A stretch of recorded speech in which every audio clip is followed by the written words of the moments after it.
Hi, everyone. It's Dr. Jennifer Levin. It is Friday evening, afternoon, depending where you are. And I'm here with From Grief to Growth, going to help you get ready for your weekend. It's not a holiday weekend, but it's hopefully a beautiful weekend where you are, and it won't be too hot. And like always, after the structure of Monday through Friday, the weekends can be challenging. You may have lots of activities and events planned, or maybe it's a wide open weekend for you.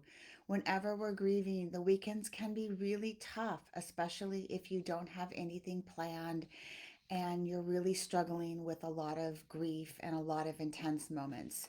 So, I have developed a weekend planning sheet for you.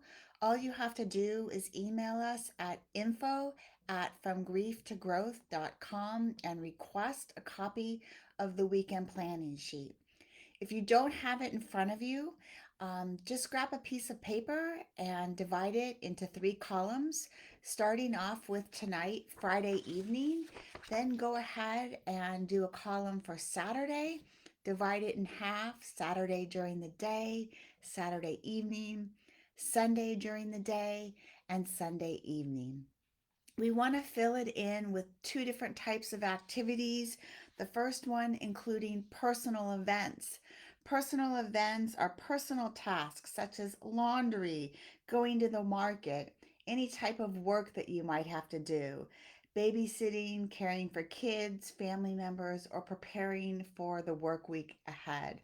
Hopefully, you don't have too many personal tasks that you have to do this weekend. The other thing are activities. These are hopefully pleasant activities. This is time with families and friends, maybe outings, going to a museum, going to a movie, going for a walk, spending time in nature, anything that is pleasurable. Hopefully, these are going to be grief breaks, restorative activities, a yoga class, anything that will take you away from your grief. Ideally, you're going to have a balance of both the personal events and the activities that are going to be sprinkled within your sprinkled throughout your weekend. So I challenge you to have a mixture of both, and schedule some activities this weekend, especially if you're grieving.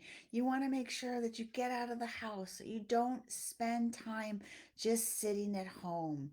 And if you don't have anything or anyone to do anything with, that's okay. Make a trip to Starbucks, make a trip to Target or somewhere just to run an errand so that you get out and you interact with others. Now, I encourage you to ask yourself three questions, and these questions are located on the side of this worksheet. So, these three questions are to help you think about your weekend ahead. And the first question is, what are your weekend challenges? I'm going to be coming on live tomorrow morning to talk about a challenge for me. Tomorrow is a death anniversary. It's a challenging day for myself. And so I've thought a little bit about what I want to do tomorrow, to actually address how I want to spend. It's July 9th. And every July 9th, I think about this. What do I want to do? So I have that in my weekend plan, and I'll be talking about that tomorrow.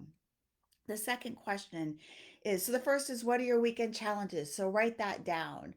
My challenge this weekend is going to be.